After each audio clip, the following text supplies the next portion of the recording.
하나님은 살아계십니다. 하나님을 기대합니다. 하나님은 하실 수 있는 줄 믿습니다. 낮이라는 말을 들어보셨습니까? 아마 잘 안 들어보셨을 겁니다. 왜냐하면 낮이라는 말이 인도 말이기 때문입니다. 인도 말로 낮이라고 이야기하면 누군가에게 무조건적인 사랑을 받고 있다는 데서 오는 자부심과 자신감을 낮이라고 이야기합니다. 사람이 살면서 누군가에게 무조건적인 사랑을 받는다는 거, 사람이 행복한 일입니다. 그 행복감 때문에 자존감이 높아지는 거죠. 자존감이 높은 사람들은 특징이 있습니다. 자존감이 높은 사람들은 쉽게 상처받지 않습니다. 쉽게 낙심하고 절망하지도 않습니다. 때때로 상처를 받기는 하지만 그 상처 때문에 무엇을 포기하고 절망하지 않고 다시 일어서는 힘이 있습니다. 그러나 자존감이 낮은 사람들은 또한 특징이 있습니다. 자존감이 낮은 사람은 반대로 쉽게 상처받습니다. 그래서 쉽게 상처받고 절망하고 포기하고 매사에 원망과 불평이 많고, 그리고 항상 마음에 뭔지 모르는 분노가 계속 마음 가운데 일어납니다. 그런 사람들은 그 상처 때문에 자기의 삶을 항상 끌어내려요. 실패와 절망의 자리로 끌어내립니다. 어느 순간 실패와 절망의 자리에서 다시 일어서는 듯 하지만 그 자리를 벗어나지 못합니다. 항상 그 자리를 맴맴 도는 이유는 뭐냐면 마음 가운데 원망과 불평이 있어요. 누구 때문에 이 모양이 됐다. 그때 그 사람이 그렇게만 안 했으면, 이런 생각들이 늘 머릿속에 가득합니다. 그러다가 보니까 자기가 안 된 이유가 그 사람 때문에 안 된 것 같고, 그 사람만 없으면 될 것 같고, 그래서 다른 사람들을 자기의 경쟁자로 삼습니다. 경쟁자로 삼아서 경쟁을 하다가 안 되면 자기 자신에 대해서 스스로 자신을 학대하기도 하고, 아니면 경쟁자를 괴롭힙니다. 아니면 그 사람이 사라졌으면 좋겠다, 이런 생각을 가지고 그 사람을 제거해 보려고 하는 그런 일들도 저지릅니다. 그러나 세상에서 누군가에게 무한한 사랑을 받고 살고 있다면 그 사람들은 다른 사람이 세상이 그렇게 만만하지가 않아, 세상이 그렇게 호락호락하지 않아, 이렇게 이야기해도 그 별거 아닙니다. 그냥 그렇게 이야기해도 마음 가운데 자신감이 있기 때문에, 자존심이, 이 사람들은 자긍심이 강하기 때문에 그들은 스스로 그런 환경들을 벗어나는 힘을 가지고 살아갑니다. 긍정적인 삶의 태도가 바로 어디에 있느냐? 이 사람들은 자존감이 높기 때문입니다. 그것을 잘 알고 있었던 모세는 자기의 생의 마지막이 될 때에 이스라엘 백성들에게 그렇게 이야기합니다. 모세는 하나님의 무조건적인 엄청난 그 사랑을 받고 살아온 것을 너무 잘 알기 때문에 신명기 33장 29절 말씀에 이스라엘이여 너는 행복한 사람이로다. 여호와의 구원을 너같이 얻은 백성이 누구냐? 그는 너의 돕는 방패시오 내 영광의 칼이시로다. 내 대적이 내게 복종하리니 내가 그의 높은 곳을 밟으리로다. 이스라엘이여 참 행복한 사람이다. 내가 하나님을 만나서 하나님 때문에 참 행복한 것처럼 너희도 참 행복한 사람이다. 신명기 33장 36절 37절은 여수론이여 하나님 같으니 없도다. 그가 너를 도우시려고 하늘을 타고 궁창에서 위엄을 나타내시는도다. 영원하신 하나님이 내 처소가 되시니 그의 영원하신 팔이 내 아래에 있도다. 그가 내 앞에서 내 저적을 쫓으시며 멸하라 하시도다. 하나님이 너를 도와주신다. 그러니 너같이 행복한 사람이 어디 있겠냐? 하나님께서 하늘에 궁창을 타고 내려오셔서 하나님이 영원하신 팔로 너를 도와주시니 네가 네 대적들을 이길 수 있을 거다. 모세는 그렇게 이야기하는데 이스라엘 백성들은 어떻습니까? 이스라엘 백성들은 하나님에 대해서 늘 원망과 불평이 많습니다. 하나님이 계시다면 하나님 왜 우리를 이렇게 하십니까? 하나님 우리를 왜 광야에서 뱅뱅 맴돌게 하십니까? 그들은 하나님을 인정하지 않고 먹을 것이 없다고 불평하고 물이 없다고 불평하고 끊임없이 불평합니다. 그러면서 그들은 불순종함으로 하나님을 떠나보려고 발버둥을 치는 사람들이 누구냐면 이스라엘 백성들이에요. 똑같은 하나님을 만나는데 누구는 하나님을 만나서 참 행복하다 이렇게 이야기하는데 누구는 하나님을 향한 끊임없는 원망과 불평을 하고 살아갈까? 그래도 중요한 것은 하나님께서 아가페적 사랑으로 그들을 끊임없이 사랑하신다는 거죠. 그럼에도 불구하고 무조건적으로 하나님이 그들을 사랑하신다는 겁니다. 그럼에도 불구하고 무조건적인 사랑이 가능할까? 그것은 우리가 우리의 자녀들을 대하는 태도만 보아도 알 수 있습니다. 자녀를 낳은 부모는 자녀의 성별에 상관이 없습니다.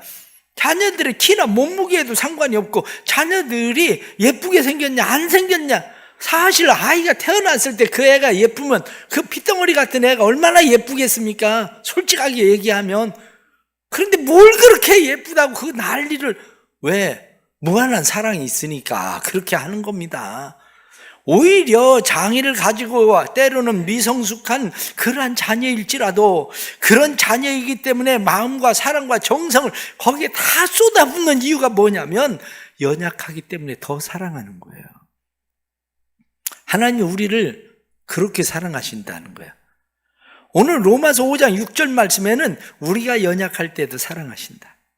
로마서 5장 8절 말씀에는 우리가 죄인 되었을 때도 사랑하신다. 로마서 5장 10절에는 우리가 하나님과 원수 되었을 때도 하나님 우리를 사랑하신다. 얼마나 놀라운 일입니까? 하나님 우리를 그렇게 사랑하신다니. 그런데 문제는 사랑을 정말 못 받아서 사람이 자존감이 떨어지는 사람은 안타깝죠. 참 안타깝습니다. 왜? 사랑을 받아본 적이 없으니까. 그런데 문제는 사랑을 받고 살고 있음에도 불구하고 내가 사랑을 받고 살고 있다는 사실을 깨닫지 못하는 사람들은 불쌍합니다. 아니, 그 큰 사랑을, 무한한 사랑을 받고 살고 있는데 왜 그 사랑을 모를까? 불쌍한 거죠. 그런데 우리가 신앙생활을 하면서 보면 우리가 하나님의 사랑을 그렇게 받고 살고 있음에도 불구하고 이스라엘 백성들처럼 참 불쌍한 사람들이 되어 있어요. 그럼 오늘 성경에 나타난 말씀을 좀 더 구체적으로 말씀을 드리면 그렇습니다. 오늘 말씀에 6절에 나타난 말씀을 보면 우리가 아직 연약할 때에 지약대로 그리스도께서 경건하지 않은 자를 위하여 죽으셨도다. 우리가 연약할 때에 하나님이 우리에게 보내주신 예수 그리스도께서 죽으심으로 우리를 사랑하신다는 겁니다. 시점이죠. 시점이 언제냐? 연약할 때. 연약하다는 말은 아스데네스라고 돼 있어요. 아스데네스라는 말은 강하지 않은, 힘이 없는, 약한. 그런데 또 다른 말을 보니까 유치한, 이렇게 돼 있어요. 유치한. 또 다른 말은 이해하지 못하는.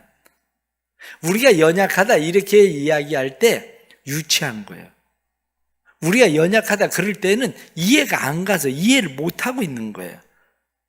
이 연약함과 이해하지 못한 유치한 이 사랑을 가지고 있는 사람들은 무엇에도 불구하고 기억을 못해요.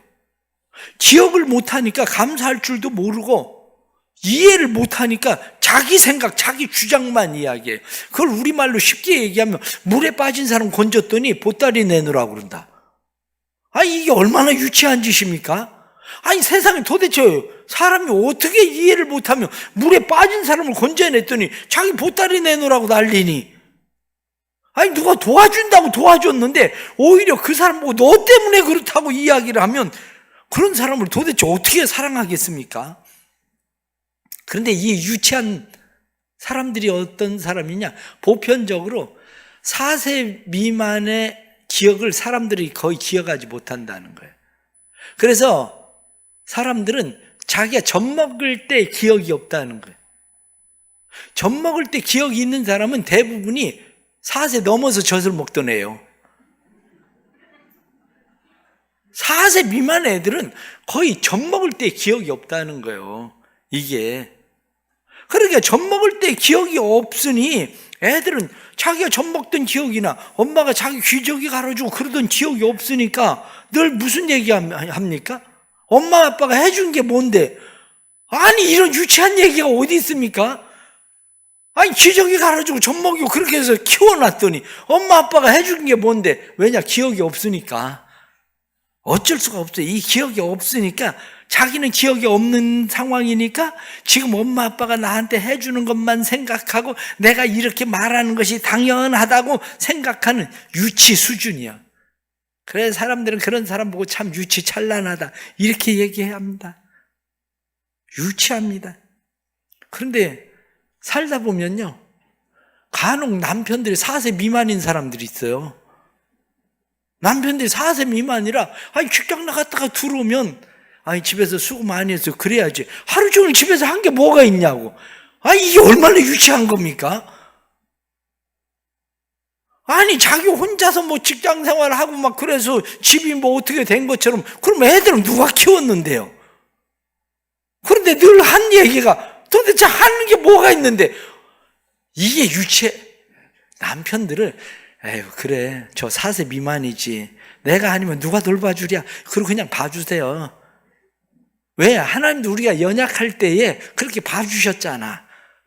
하나님도 우리가 연약할 때, 우리가 아주 유치할 때, 우리가 이해하지 못할 때 그냥 봐주던 것처럼 그냥 봐주세요. 저도 나 60이 넘으니까 4세를 좀 벗어나는 것 같아. 예전에는 그냥 30년 목회를 하면서 저 혼자 뭘 잘한 것처럼 내가 막 열심히 해서 되는 것처럼 생각했는데 60세가 넘으니까 절반 이상은 아내가 한 것 같아. 그래도 아내가 참고 옆에서 묵묵히 지켜주고 그냥 아내가 바라봐주고 그냥 기다려준 덕에 목회가 된 거지, 아내가 옆에 없었으면 이 목회가 지금 어떻게 됐겠어요? 생각해보면 이제 세상 말로 철이 드는 거야. 신앙생활을 하면서 여전히 유치한 사람들은 하나님 보고 하나님이 해준 게 뭐가 있는데요? 맨날 그 소리를 해. 하나님이 해준 게 뭐가 있는데요? 하나님 나한테 도대체 왜 이렇게 하세요? 하나님 이제 그만할 거예요. 하나님 아버지라 부르지도 않을 거예요. 이런 소리를 하면서 신앙생활을 한다니까요. 그런데 수준을 이제 조금 높이세요. 우리가 연약할 때 하나님이 우리를 사랑하셨지만 연약함, 유치한 수준을 좀 벗어나서, 이해하지 못하는 수준을 좀 벗어나서 하나님을 좀 이해하려고 해보세요. 어떤 사람이 그런 이야기를 했더라고요. 자기 집 아이들 둘이 아빠 내일 운동해. 근데 아빠 내일 운동회 꼭 와야 돼. 작년에 운동회 때 안 왔잖아. 그러니까 아빠 내일 운동회 하는데 내가 릴레이 우리 학년 대표로 나가거든. 그러니까 아빠 꼭 와서 응원해 줘야 돼. 그런데 아빠가 딸아이에게 이야기하기를 내일은 안 돼. 내일은 할머니가 돌아가신 날이라 할머니 기일이라 거기에 가야 돼. 내일은 안 돼. 딸아이는 뾰루둥하게 삐쳤습니다. 아빠 작년에도 온다고 그러더니 안 오고 올해도 또 안 오고, 응? 그게 뭐 아빠야. 그러려면 왜 아빠 하는 거야. 그리고 딸아이가 삐졌습니다. 그때 자기는 생각이 났어요. 자기가 초등학교 1학년 때 학교에서 운동회를 하게 됐어요. 운동회를 하게 됐는데 자기 딸아이처럼 자기가 학년에 릴레이 대표 선수로 자기가 뽑혔어요. 그 집안이 달리기를 잘하는지 아무튼 대표로 뽑혔는데 그때 자기 엄마가 위암 수술을 앓고, 그리고 집에서 옛날에야 뭐 치료를 한다고 무슨 치료를 하겠습니까? 배가 복수가 차가지고 그렇게 링거 달고, 그리고 자기 어머니가 누워있는데 자기 엄마에게 가서 이야기하기를 엄마 내일 운동회 하는데 나 릴레이 대표로 나가. 엄마 올 수 있어? 엄마가 어떻게 가겠어요? 근데 이 철없는 아이가 엄마 오면 좋겠어 이렇게 이야기를 합니다. 근데 아침에 일어났는데 엄마를 흔들어 깨우는데 엄마가 일어나지 않는 거야. 5살짜리 아이를 품에 안고 엄마가 일어나질 않는 거야. 엄마가 돌아가신 거예요. 엄마가 돌아가셨는데 가족들은 다 망건을 쓰기 시작하고 그러고 있는데 이 아이는 운동회를 하지 않아요. 머리다가 청색띠를 두르고 좀 매고 왔다 갔다 집에서 왔다 갔다 그러고 있는 모습을 아버지가 본 거야. 운동회가 그렇게 가고 싶니? 아이가 고개를 끄덕입니다. 그러니까 아빠가 이야기하기를 우리는 아무도 갈 수가 없어. 그런데 너 혼자 가도 괜찮겠어? 아이가 고개를 끄덕입니다. 아이는 아빠의 허락을 받고 운동회를 갑니다. 집에서는 크게 대답 못했지만 집을 떠나면서 머리에 청색띠를 두르고 오는 마음 가운데 쾌재를 부르고 신이 나서 학교를 갔어요. 운동회를 하면서 달리기를 해서 노트도 받고 그리고 아빠와 달리기를 하는데 아빠가 못 오셨으니까 동네 아저씨와 달리기를 해가지고 상품도 받고 그랬는데 저녁이 됐는데 사람들은 아이들은 전부 아빠 엄마 손을 잡고 집으로 가고 있는데 동그라니 혼자 남은 거야. 그때 엄마가 보고 싶은 거야. 엄마가 보고 싶다는 생각을 할 때 그때서야 엄마가 돌아가셨다는 것을 깨달은 거예요. 아이가 둥그나무 밑에서 혼자 울고 있어요. 그때 아이가 오지 않으니까 아빠가 아이를 찾으러 온 거야. 아이가 찾으러 온 아빠가 아무 소리도 하지 않고 아이를 꼭 끌어안아요. 그리고 아이의 손을 붙들고 집으로 돌아갑니다. 그때 아버지가 자기를 꼭 쥐고 있었던 손이 아픈데도 아프다고 이야기하면 안 될 것 같은 상황이라는 걸 알아. 그러면서 아빠 손에 끌려서 집에를 가고 있었던 자기의 어렸을 때 그 철없던 생각이 나는 거야. 엄마가 돌아가셨는데 그것도 모르고 그저 운동장에 가서 뛰어서 노트 몇 권 받아보려고 달려가던 자기의 연약했었던 그 모습. 우리가 살고 있는 모습이 그래요.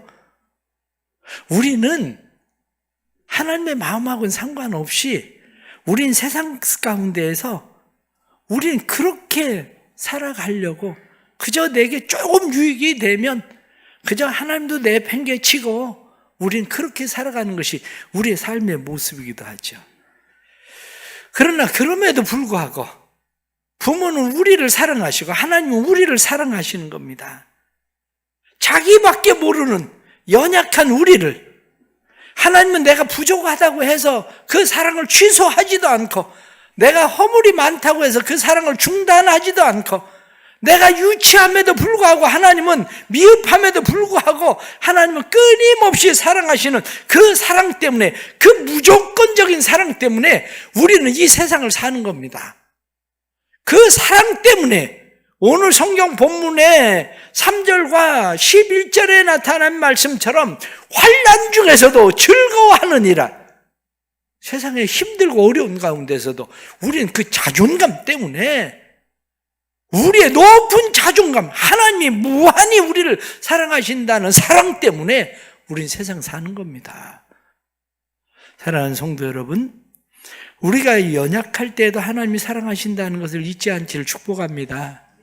그게 은혜예요. 우리가 연약함에도 불구하고 우리를 포기하지 않는 하나님의 그 사랑, 이것을 깨닫는 게 중요합니다. 8절에 나타난 말씀, 우리가 아직 죄인 되었을 때에 그럼에도 불구하고 그리스도께서 우리를 위하여 죽으심으로 하나님이 우리를 사랑하는 사랑을 확증하셨다. 확증하셨다는 것은 증거로 겉으로 드러내다, 그런 말이에요. 하나님이 우리를 얼마나 사랑하시는지 그 사랑을 위하여 그 아들 예수 그리스도를 증거로 보여주셨다는 거예요. 그런데 한편으로 생각하면 내 사랑을 드러내기 위해서 누군가를 죽음에 내놓는다는 사실, 누구를 죽여야만 된다는 사실이 얼마나 잔인한 일입니까? 얼마나 무서운 일입니까? 내 사랑을 드러내기 위해서, 아브라함이 하나님 사랑을 드러내기 위해서 자기 아들 이삭을 드러내놓는 거, 제단에 바치는 거, 얼마나 무서운 일입니까? 얼마나 잔인한 일입니까? 그런데 그 사랑의 대상이 나라는 사실을 생각하면 그 무서움, 그 잔인함이 아니라 그것이 얼마나 큰 사랑인지를 우리가 깨닫게 되죠.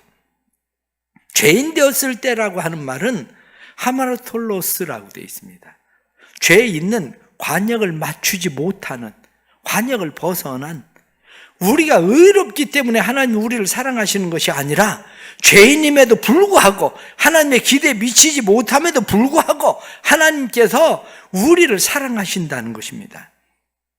우리의 의 때문에 여기 앉아있는 것이 아니라 우리가 죄인임에도 불구하고 하나님의 사랑이 우리를 받아들이셨기 때문에 우리는 여기에 있는 겁니다. 사랑하는 성도 여러분, 우리가 죄인 되었을 때 종종 무슨 생각을 합니까? 저 사람 안 돼, 이런 생각을 해요. 목회자가 종종 갖게 되는 생각 중에 하나가 뭐냐면, 죄인들은 좀 세게 어떻게 해서 그 사람들이 정신을 차리게 하면 안 될까? 하나님이 어떻게 확 혼을 내가지고 정신 반짝 들어가지고 오게 하면 안 될까? 이런 생각이 들어요. 그런데 그건 하나님 생각이 아니에요. 하나님은 그럼에도 불구하고 사랑하신다는 거예요. 그럼에도 불구하고 하나님은 그에게 은혜를 베푸신다는 거예요. 그럼에도 불구하고 하나님은 무한한 사랑으로 참고 품고 인내하고 기다리신다는 거예요. 사도 바울은 그 일에 대해서 무엇라고 말합니까? 우리를 하나님이 그렇게 사랑하신다고 해서 죄를 더할 수 있느냐? 그럴 수 없느니라. 그래요. 죄인을 사랑하는 하나님의 사랑을 알면 죄를 더할 수 있는 건 아니에요.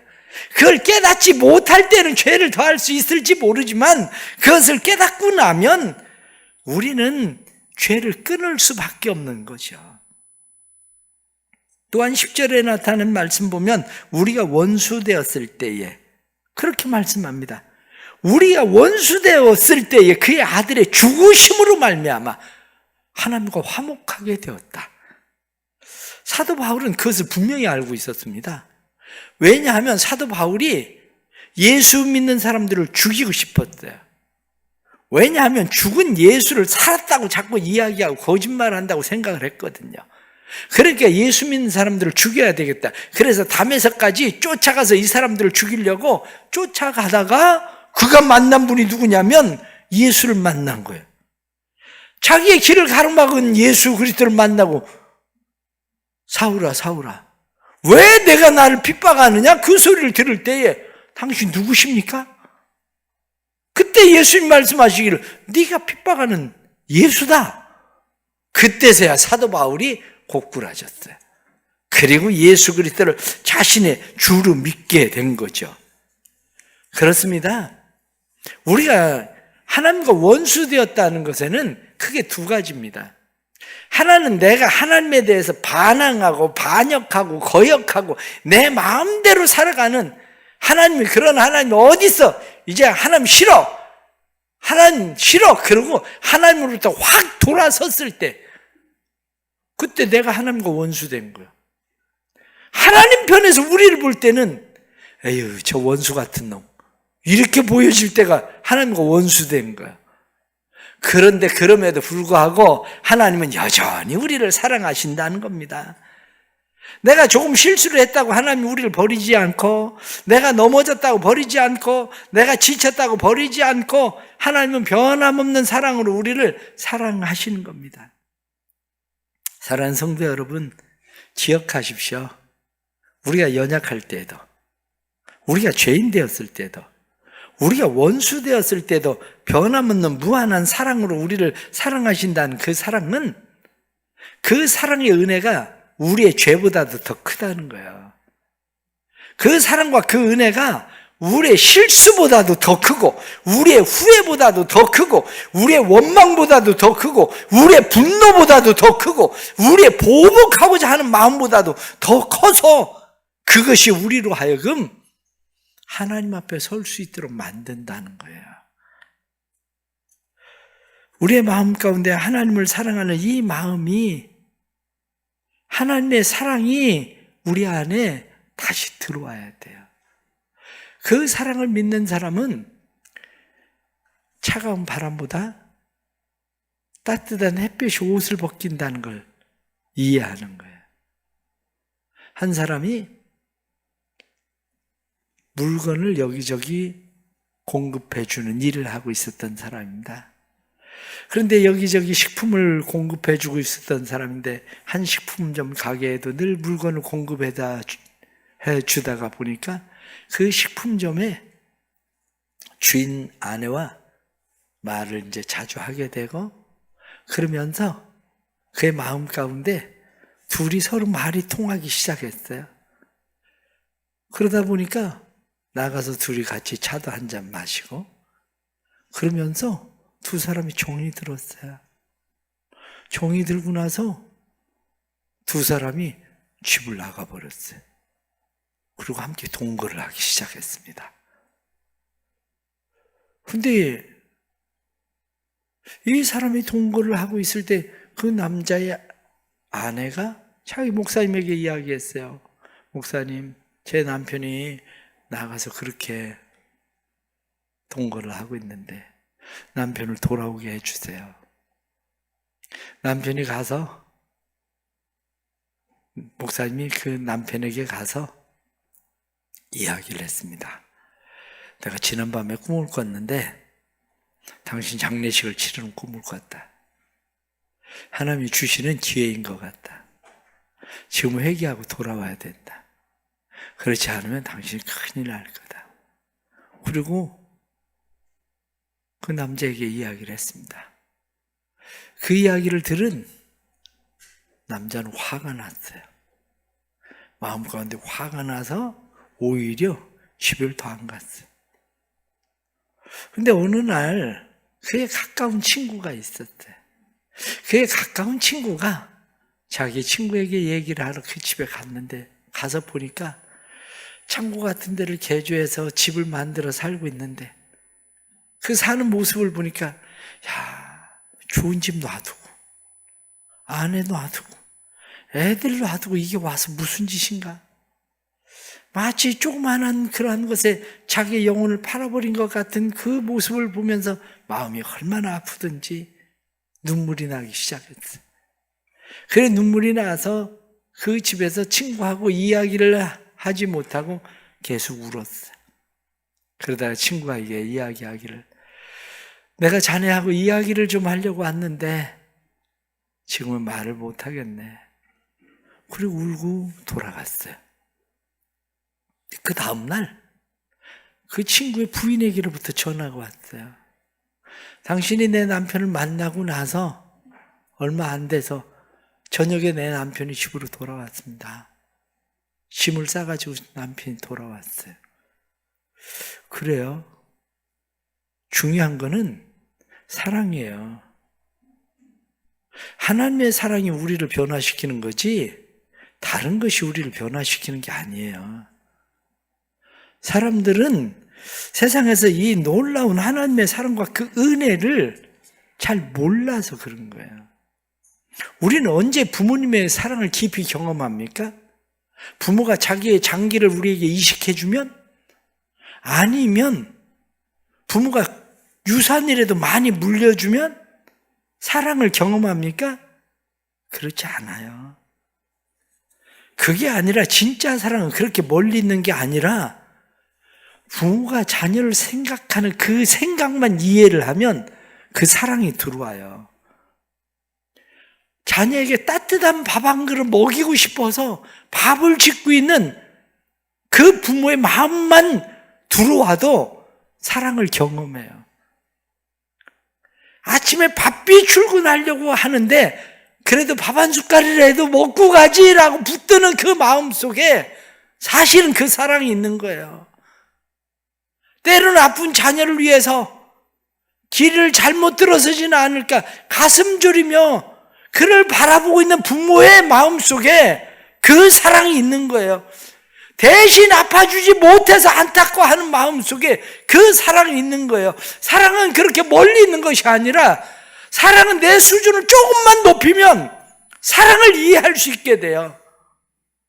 사랑은 내가 죄인이라는 사실을 깨달으면, 조금만 겸손해지면 그 사랑을 이해할 수 있다고요. 사랑이라고 하는 것은 하나님과 원수되었을 때라도 여전히 나를 사랑하신다는 하나님의 사랑을 이해하면 하나님의 사랑이 우리 안에 있다는 사실을 깨닫게 돼요. 두 형제가 서로 다투고 있었어요. 조그만 아이들이 다투면서 형이 자기 동생에게 이야기하기를, 너 그렇게 하면 아빠가 너 미워해. 아빠가 너 혼을 내고 내쫓을 거야. 그러고 이야기합니다. 동생이 형의 말을 듣고 나서 갑자기 마음에 아빠가 나를 미워하면 어떡하지? 아빠가 나를 혼내고 내쫓으면 어떡하지? 그런 마음이 마음속에 들어왔어요. 그때 그 이야기를 옆방에서 듣고 있었던 아빠가 방으로 들어왔어요. 그러면서 동생에게 이야기하기를, 걱정하지 마. 그래도 아빠는 너 사랑해. 그러고 이야기하는 거예요. 그러면서 형에게도 이야기하기를, 난 너도 사랑해. 단지 내 사랑이 다른 것은 네가 내 말을 안 듣고 네 마음대로 하면 나는 넌 슬픈 마음으로 사랑할 거야. 근데 내 말을 잘 듣고 나를 잘 따르면 내가 기쁜 마음으로 너를 사랑할 거야. 내가 사랑하는 사랑은 변하지 않아. 단지 내가 슬픈 마음으로 사랑하는지 기쁜 마음으로 사랑하는지 그것만 다른 거지, 내가 너를 사랑하는 마음은 변하지 않아. 우리가 이해하고 깨달아야 되는 것이 바로 그겁니다. 왜 사람들이 신앙생활을 하면서 때때로 죄를 지으면 하나님으로부터 멀어집니까? 때때로 우리가 그런 하나님이 어디 있어 이렇게 이야기할 때 하나님으로부터 왜 멀어집니까? 그 하나님의 사랑이 우리를 강권하는 사랑임을 깨닫지 못해서 그래요. 수준이 낮아서 그래. 내가 죄인됨을 깨닫지 못해서 그런 거예요. 그런데 우리의 수준을 조금 더 높이면 하나님의 이 무조건적인 사랑, 하나님의 참사랑, 하나님의 어떤 상황에서도 우리를 사랑하는 그 사랑을 깨닫게 되는 겁니다. 우리 사랑하는 성도들의 마음 가운데 이 은혜가 있기를 축복합니다. 때로는 우리가 쓸모없는 사람처럼, 때로는 사람 구실을 못하는 사람처럼, 때로는 인간답지 못한 사람인 것처럼 내가 느껴질지라도 분명한 것은 여전히 하나님이 나를 사랑하신다는 거예요.